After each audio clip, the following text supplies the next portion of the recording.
bang tatanggi na makita at malanghap to? Kahit isang araw lang.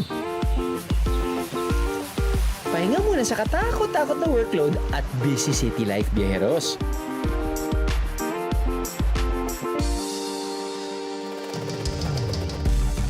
Man, saan ka punta? Road trip. Ang ating dadayuhin, ang pangalawang pinakamaliit na probinsya ng bansa, ang Isla ng Camiguin. Pero huwag maliitin, dahil ang ating biyahe mula sa ilalim ng karagatan. Palangoy sa dalampasigan. Man, this is a tourist dream. Ganda ng location, ganda ng panahon, perfect. Pahon sa mga bukal, paakyat sa mga talon, hanggang sa tuktok ng bulkan. Madulas mga biyahero. Kaya pa. Wala yun. So yung zipline dito, sir? Pero syempre, makukumpleto ba ang biyahe kung hindi natin matitikman ang ipinagmamalaki nilang mga pasalubong at putahe?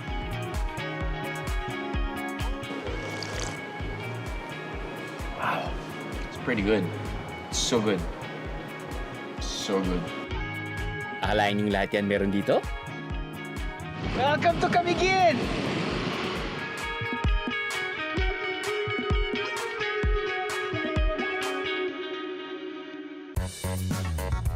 Matatagpuan ang Hugis Perlas na isla ng Camiguin sa north coast ng Mindanao. Welcome to Camiguin, man! So, first order of business, mode of transportation. Galing tayo sa airport. And normally, yung mga turista dito, ang kanilang primary mode of transportation ay scooter! Scooter! Parang pag pupunta ka ng Siargao, ano ba? Pwede ka pumunta sa Siquijor. Alam mo kasi yung pagsakay ng scooter ay sobrang, how should I say this? Cheap. Well, it's 500 pesos for 24 hours. And it's just really efficient. It's cost efficient, it's time efficient. Basta't yung importante, marunong kayong magmotor.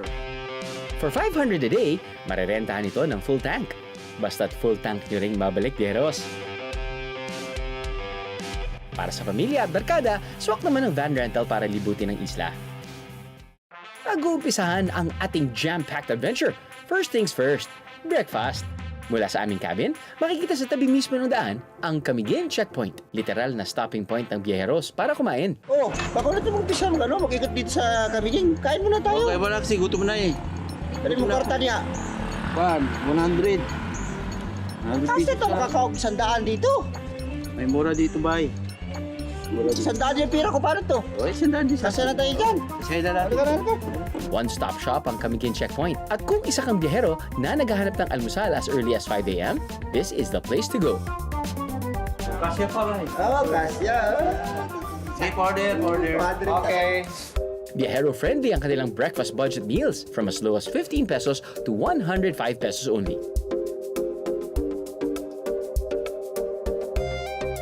Leto Akala ito? 105, sir, yung ano po, 105? isang set na po. Ano sa daan mo?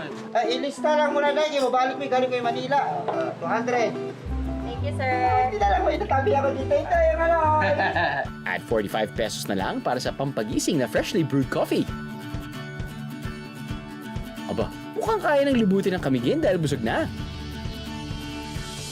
Sunod sa ating agenda, ang isang tuluyan na 1 minute away lang mula sa Camiguin Checkpoint. Sa Eco Lodge na ito, meron iba't ibang free diving trainings and courses. Pili na lang kayo, biheros, kung ano ang swak sa inyo. Habang ipinapaliwanag ni Robert, ang certified Molchanov's Wave 3 instructor trainer ang aming gagawin. Teka, nasaan ang BND team? Aba, iba pala ang agenda nila ngayong umaga. Kung ako underwater, sila naman sa tuktok ng bulkan. Kung kayo ay mahilig sa hiking, hindi dapat palampasin ang pagbisita sa Mount Hibok-Hibok ng Camiguin. Pero take note, biheros, maglaan ng higit sa isang araw sa isla kung gusto nyo itong akyatin. Kaya ng BND team? Pagod. Kapuy. Uwi na tayo. Habang malayo pa ang BND team sa peak ng Mount Hibok-Hibok, lulusong muna ako. May layong 170 meters ang kailangan languyin para marating namin ang dive site.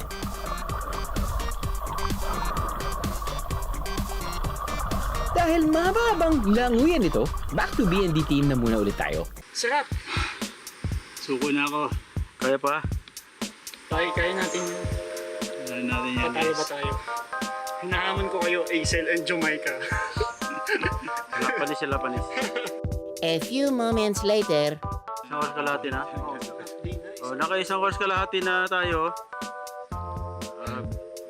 May tukod pa ako nito. Masakit yung mga binti kasi first time eh. Matapos ang mahigit 2 oras ng paglalakad, tiyubog muna kayo guys. Kaya niyo yan. Kayo pa ba? Habang nagpapahinga sila, tuloy pa rin ako sa aking freediving. At narating ko na ang dive site na Gypsy Rover. Mahigit 20 years na raw mula nang lumubog ang sailboat na makikita rito. Ngayon, nagsilbi na itong artificial reef. Habang umaaura ako underwater kasama ang aking freedive instructors, teka, sino yung bagong biyaherong kasama nyo? Mula jump off hanggang sa pag-akyat, sumusunod siya sa BND team, kaya naman pinangalanan siyang dahil siya'y nakikisali. Hinihintay din niyang tuwing may nahuhuli sa team. Good dog, Sally. Samantala, nasubukan ko naman ang line training ng hanggang 15 meters. As usual, sabak na naman tayo agad. Minimal briefing, but I guess if you bring that constant sense of adventure with you all the time, which is a very useful skill and tool whenever you travel, then you will actually, find the joy. Just utilize and just maximize that experience. Kahit na anumang depth madating mo, you're at least meron kang maibabaon na kwento pag-uwi mo. It was another crash course for freediving, but this time with a rope. This one, may konting technical side. Like, we started off with 7 meters. How you actually hold the rope, how you become more streamlined in order to have lesser drag pagpababa ka ng tubig. Another reminder not to think of time, not to think of how deep you are, but just enjoy the moment. And I think that kind of helped me when I was going to 7, going to 10, going to 12, going to 15 meters.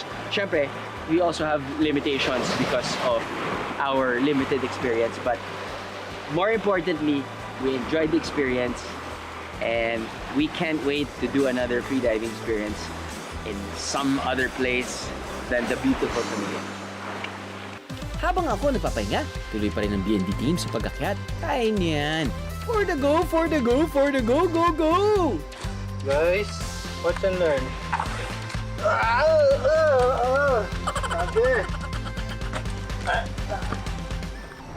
Trivia muna, biyeros. Alam niyo ba na nabuo ang Philippine Institute of Volcanology and Seismology o PhilVolcs dahil sa huling pagsabog ng Mount Hibok-Hibok noong 1951? Dati itong Commission on Volcanology o COMVOL. Now you know! At matapos ang mahigit 3 oras na lakaran, narating na nila ang isa sa mga crater ng Mount Hibok-Hibok.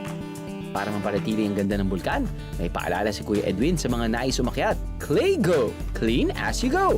Dapat ang mga plastic bato, mga basura, pag-akyat, pagbaba na naman, dadalhin naman bababa para walang maiwan dito na kalat. Habang mga halaman tulad ng awapuhi o shampoo ginger na nakita ng BND team, kunan lang ng litrato at huwag pitasin.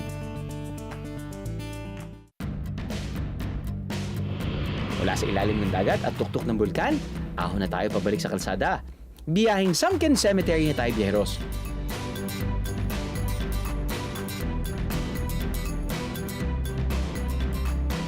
Ang Spanish-era cemetery na lumubog noong 1870s nang sumabog ang Mount Vulcan, idineklara bilang isang National Cultural Treasure ng National Museum of the Philippines noong 2018.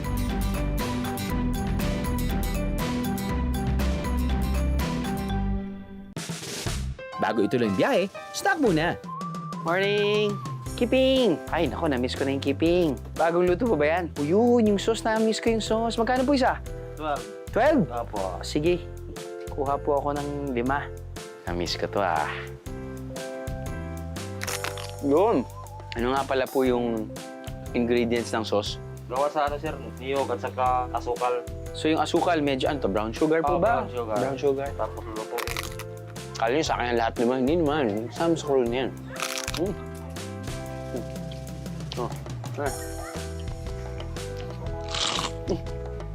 Hindi ko makain yung lente. Para maginhawaan sa biyahe, quick dip muna tayo sa isang refreshing pool na 8 kilometers away lang, ang Soda Water Pool. Dito, ang tubig mula raw sa isang bukal at lasang soda? All natural at hindi raw ito nilalagyan ng chlorine. Every week, Monday, dinidrain namin yung pool, nilinisan namin yung pool. Hindi lang tayo inom sa pool kasi may drinking area po tayo doon sa gilid. Ang entrance fee sa Soda Water Pool, 75 pesos sa mga turista, habang 50 pesos naman sa locals. Good for a maximum 3-hour stay. Meron na rin silang cottages na 150 pesos lang. Pero sandali, ano bang lasa ng soda water? Masarap ang soda, parang buko. Masarap siya, parang siya may tamis siya at at the same time parang mineral siya. Ang sabi naman ng BND team, Meron ako nakatikim ng ganitong lasang tubig. Sa mineral, siyempre, mga bago ako, lagi kang uminom ng mineral. Pero siya, parang sinasabi lang lasa nga na mapakla. Mapakla siya at the same time. Weird lang yung lasa para sa akin. Lasa siyang tubig na malinis. Pero pag ininom mo siya, merong parts na may onting lasa nga ng soda or soft drinks. Pero may ibang part na parang normal lang siya na malinis na tubig. Lasang malinis. habang ang assistant cameraman nating si Mong, nakaka-happy ata ang soda water. Tuwang-tuwa yarn.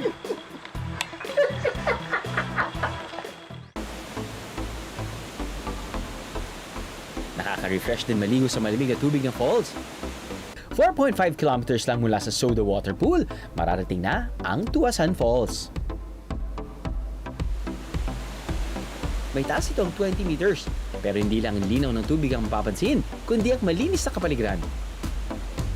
No basura spotted, kahit sa kasulok-sulukan. Accessible din ito dahil ilang lakaran lang mula sa parking, makapagtatampisaw ka na. For only 75 pesos, one to sawa ng makakaligo ang mga turista, habang 50 pesos naman para sa mga local ng Camiguin. Talagang perfect for a biyahero family dahil sa halagang 300 pesos, pwede na rin magpiknik. Kung galing kayo ng Maynila, may 2 options para marating ang Camiguin. Want hassle-free travel? From Manila, take a flight to Cebu, then a connecting flight to Camiguin. May sariling airport ang Camiguin. Pero kung gusto mo ng budget-friendly, mula Maynila, mayroong flight papuntang Laguindingan Airport ng Cagayan de Oro.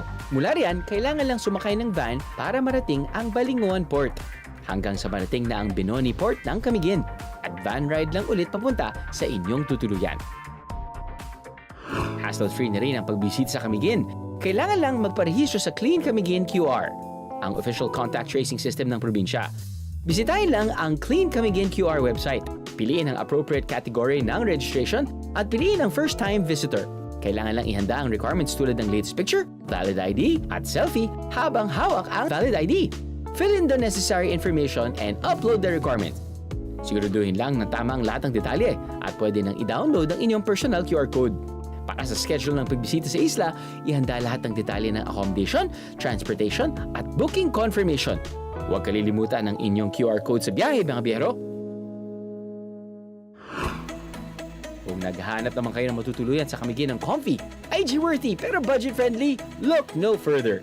Mahigit 4 kilometers lang ang layo ng resort na ito mula sa Camiguin Airport. Ang ino-offer po namin dito is the accommodations, yung mga rooms. Meron po kaming 13 cabanas total po. Yung 3 is the modern Cabana Queen. The rest, 10 cabanas is yun po yung Cabana Bank good for 4. Ang modern Cabana Queen na perfect for 2, 2,198 pesos per night. Samantalang ang modern Cabana Bunk naman na good for 4, 2,498 pesos per night. Lahat ng modern cabanas, gaya ng Queen at Bunk, meron sariling air conditioner, bathroom na may shower with heater at TV. Para sa pamilya at barkada, nariyan ang kanilang superior cabana na swak ang hanggang 10 tao for only 3,498 pesos per night. Meron itong sariling living room, dining area, kitchen na may refrigerator at comfort room. Nagkalat din ng Instagrammable spots. Magpapaulit ba naman ng BND team? Walang hindi aaura sa pamilyang ito.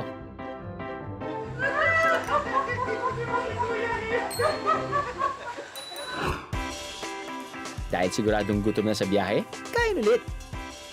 Ang hindi dapat na palampasing tikman kapag nasa Camiguin, ang ipinagmamalaki nilang version ng ginataang manok, surol. Pwede yan matikman sa restaurant na ito sa Mambahaw.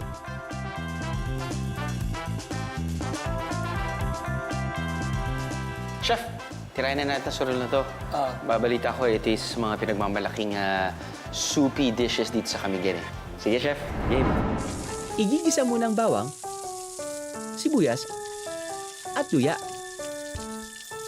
Sunod ang native na manok. Lalagyan ng gata, tanglad, at oregano. Lulutuin lang ang manok hanggang lumambot. Saka ilalagay ang mga pampalasa. Lalagyan ng bell pepper at hihintaying maluto ng kalahating oras. Pa, nagluluto ng sarong dito, minsan nilalagyan nila ng papaya. Parang... Nilalagyan ng sitaw, parang gano'n. Okay. Depende sa... So parang ano nga, depende sa tinola. gusto mo. May lansones. Nilalagay ba ng lansones? Hindi na siguro, no? Hindi ko.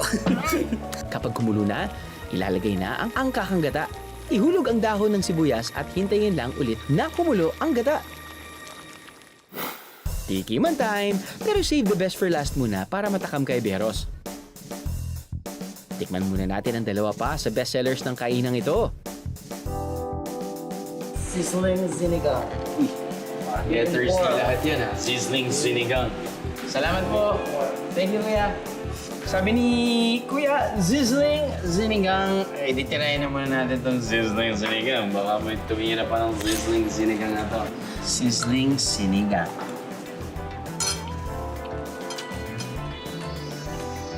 Asim, ang sarap. Grabe. Actually, na-miss ko to. Na-miss ko yung totoong asim ng sinigang. Ito yung... Lagyan pa natin ng sauce. Gusto ko yung maasim yung talagang... Alam mo yun, yung dating mga commercials ng mga suka, yung talagang ganong kaasim. Yung gano'n, no? Nakagana kasi yung asim. Beef afritada, usually chicken afritada. Pero tinatanong ng mga tao, biglang lalabas na yung E is equal to MC squared. Ano ba pinagkaiba ng mechado? Ano ba pinagkaiba ng fritada? Ano ba pinagkaiba? Basta lahat sila masarap. Uy, matanis. Malambot. Alam mo, pinakulaan na matagal. Plus yun. So, on the sweeter side siya. So, alam mo talagang Filipinized. Now, dito ako excited. Ito yung tinatawag nilang surol. Alam mo naman kasi kapag native chicken yung ginagamit, mas malinamnam. Kahit na wala siya masyadong meat, I don't know, there's something about native chicken. Okay, this is it. Huwag na natin gamitin yung spoon. Ganda naman yung kanilang tasa eh.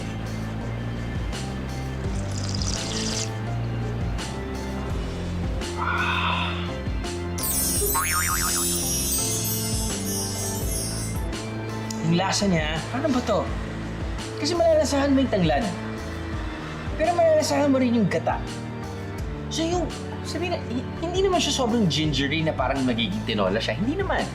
Pero parang ganun nga dahil tanglad with gata. Ito, oregano. Yung paling nalalasahan ko iba din. So apparently they use oregano. But local term nila ay? Kalabo. Galing, diba? Galing. Galing ng composition ng soup, I have to say. So I think kailangan yung ma-include yung surol sa list ng kailangan yung tikman kapag dadaan kayo dito sa Camiguin. Wow. It's pretty good. It's so good. So good. Grabe, sarap ng luto namin. Di ko akalain na ganito kasarap yung luto namin. Buti na lang ako nagluto nito. Wala akong katulong. Ako lang yung nagluto nito. Pumunta lang ako sa restaurant, sabi ko, pahinga ng lutuan, tanglad, oregano, native chicken, gata.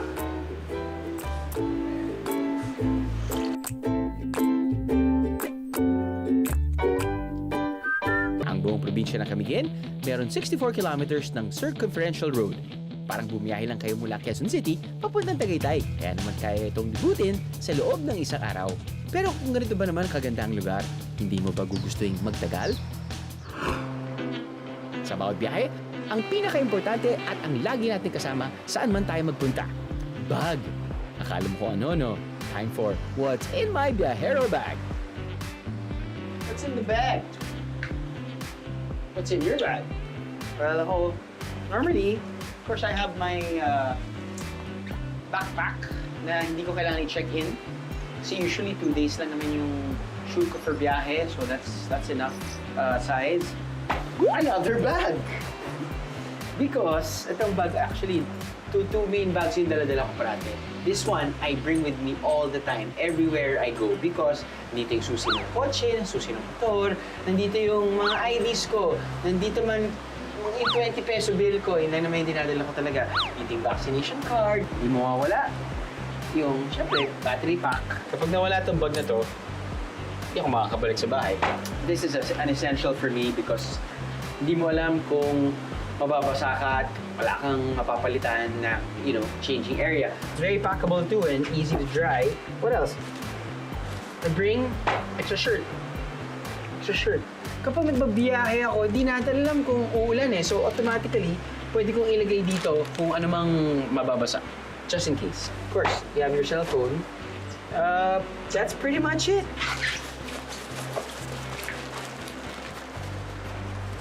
Ganyan kaliit lang yung bag. Diretso, kaliwa, kanan. Sa kabilang bahagi ng isla ng Camiguin, magkakatibi rin ng mga puntahan na pasok sa bawat miyembro. Pwede pa itong dayuhin gamit-gamit ng motor, biyeros. Calling nature-loving biyeros, ang ating next stop isang mangrove sanctuary, ang Katunggan Eco Park. Hindi lang kasi ito maganda sa mata at pictures, legit na beauty with a purpose. Isa sa maraming naitutulong ng mangrove sa kalikasan, ang pagprotekta sa coastal communities laban sa mga alon at storm surge.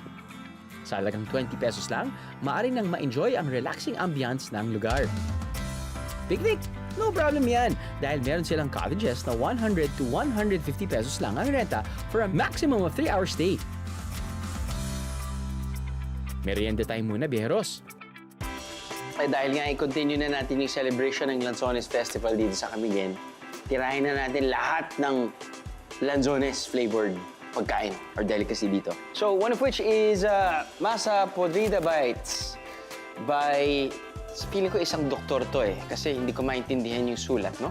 Tikman natin, hugis puso, sabi nila flour, tapos nun oil galing sa baboy, so iniisip kagad natin yung parang alam mo yung kopyang baboy na kinakain natin, pero sa loob may Lanzones filling or jam, I guess.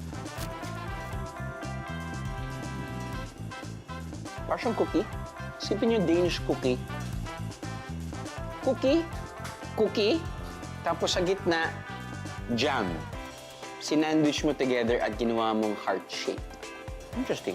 Ang ganda ng serving size. Sabihin natin, hindi ganun kalaki. So kahit isa lang yung kainin mo, 2, 3, actually, mas delikado nga yun. Lalo kapag maliliit, mas marami ka nakakain.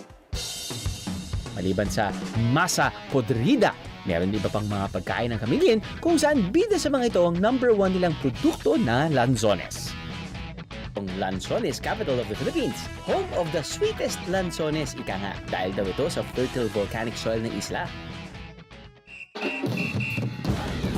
Kaya naman tuwing buwan ng Oktubre, bilang pasasalamat sa masaganang ani, ipinagdiriwang nila ang Lanzones Festival, 1-week celebration kung saan eat all you can ang Lanzones. Tingnan natin to, dried Lanzones. Dapat lasang Lanzones na to, ha?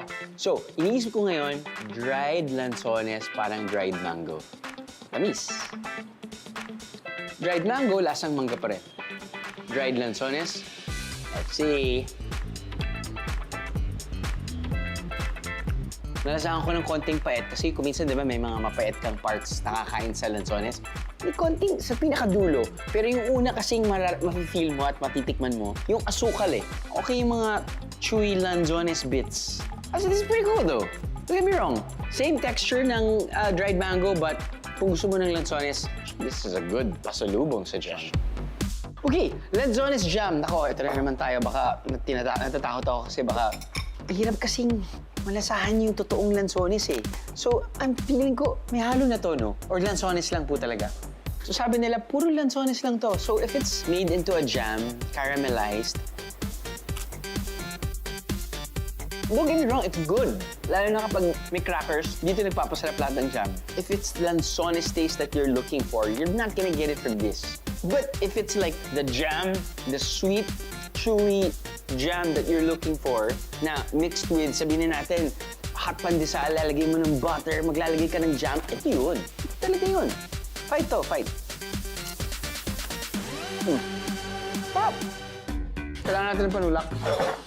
Kasi alam mo, 12 o'clock na, so kailangan tayo mag-inuman, no? Lanzones wine, 9% alcohol content. Ethyl alcohol. Oh no! Dela ka lang. So huwag niyong gagawin to kapag magmamotor kayo sa Camiguin, ha? Pero tikman lang naman natin. Uy! Uy! Kerosene! Baka lang. Lasang amoy ang alcohol. Kasi hindi mo naman malalasahan yung lansones mula sa wine. Hey, if you wanna try out a different type of wine and pretty much endemic to Camiguin, then hey, lansones wine is your bet. Cheers. Sino may lighter? Akalain nyo may filter, no? Natural at walang dye yan, bieros.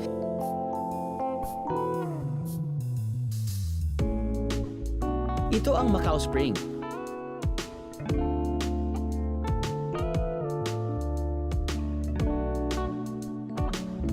So naman ang grupo, pwedeng magtampisaw dito, lalo pat walang entrance fee.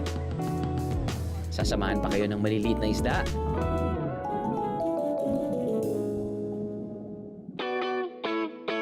At dahil bukas na ang Camiguin for everyone, malilimutan ba natin ang pasyalan for our little biheros? Teka nga muna sandali, for kids at heart din naman pala. 650 meters away lang mula sa Katunggan Mangrove, patatagpuan na ang Aegis Aqua Park. Makikita ito sa Taguines Lagoon, isang artificial inland lagoon. Man-made ito na ginawa talaga para sa fish breeding purposes. Dahil sa lawak nito, binuksan na rin ito para sa turismo. We actually don't have an entrance fee. Totally free for everyone. What we offer here are the rates for our water recreation activities. Bukod sa inflatable water park, meron din silang stand-up paddleboard, single and tandem kayak, at pedal boat na good for two o pangisahan kung kagaya ka ni Mong na gusto ng me time. Ang researcher nating si JP, hindi naman mukhang nag-enjoy. Habang ang cameraman nating si Dodong, feel na feel mag-emote. Why naman nag-emote ang person? Meanwhile, JP, anyari? Ano yan? Ano yan, JP? JP, kaya pa ba today?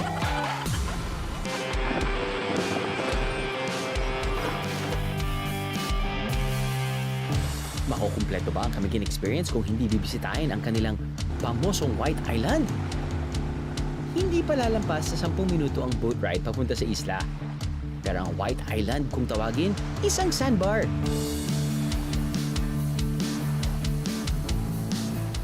Man, this is like a tourist dream. Ganda ng location, ganda ng panahon. Perfect.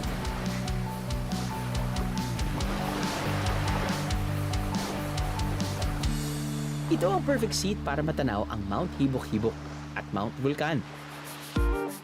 Ang photo bombers na hindi nakakainis.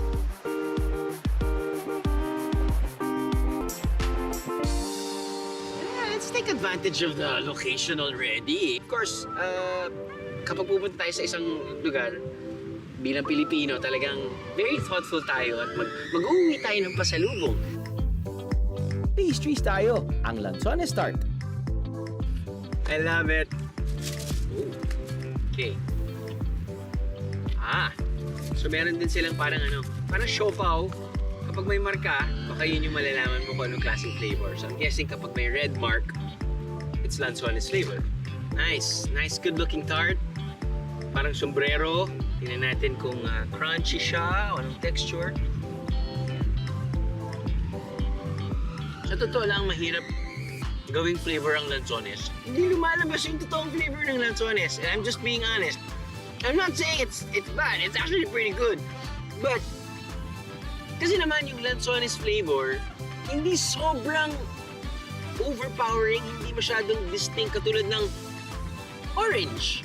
Isipin nyo lang, tart siya. At sa loob, may jam. I'm just being real.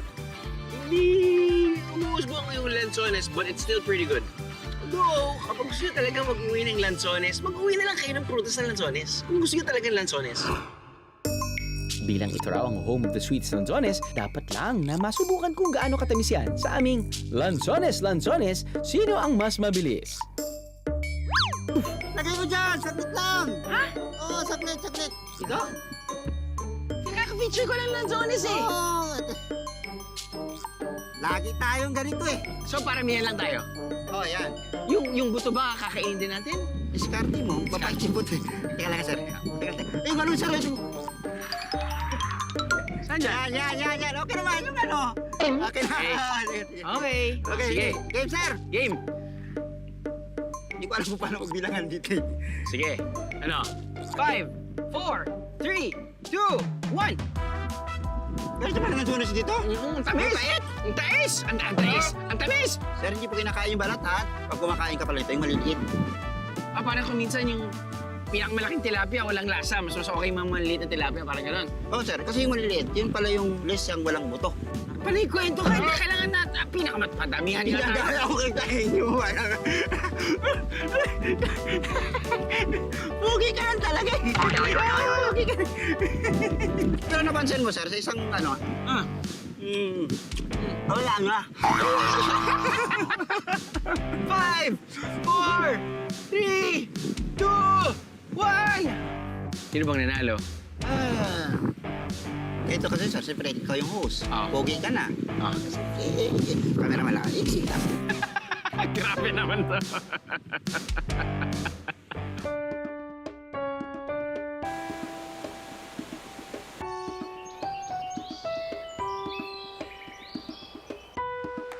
Hindi may kakaila ng bawat pagbalik sa Camiguin, never magiging bitin. Dahil gaano man kaliit ang isla, kung hanap nyo namang biyahe, complete package na, Camiguin is the place to be. Well, I'm back. Come again, for sure. I want to come back again to come again.